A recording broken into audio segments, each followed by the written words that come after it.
गीत संगीत की दुनिया में आपका स्वागत है। लाइक करना, शेयर करना। मुखड़ा कुंवर वाला मजा। इसी गाने पे गाना है तो आप लोग देख सकते हैं। मुखड़ा कुछ इस प्रकार है। झूठो तू जिंदगी के काले बुसाजा लेवे दायब ही जवनिया के मजा।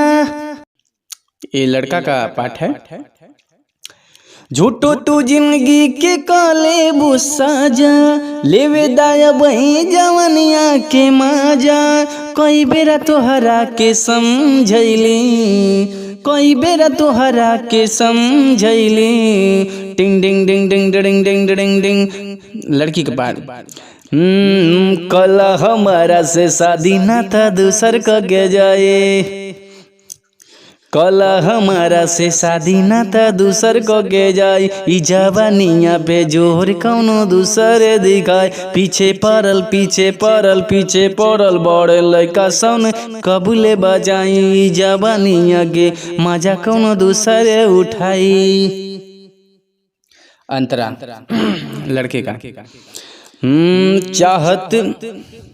चाहता दिल दिन ऐसे बिताई, नजर से नजर हरदम मिलाई। लड़की का। टिंग डिंग डिंग डिंग डिंग डिंग डिंग। गौवा घरवा के लोगवा सब ताना मारे हो। मम्मी पापा से बोले सब लड़की कुमारे हो। लड़का।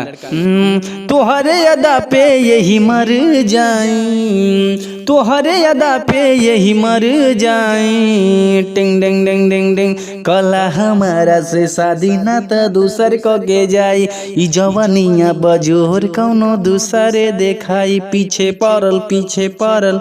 इस प्रकार है। अब दूसरा अंतरा देखते हैं। बानी जा लइका अभी ना सयान हो, बानी जा लइका अभी ना सयान हो। कोई के कैसो बचाला तू जान हो। कके ऐसन बतिया नहीं तू थोड़ा मोर दिल। हमरा खातिर गम नहीं त बाड़े हो मुश्किल। नारे नाना नारे नारे नारे जाई, असुगना बे यही डर जाई।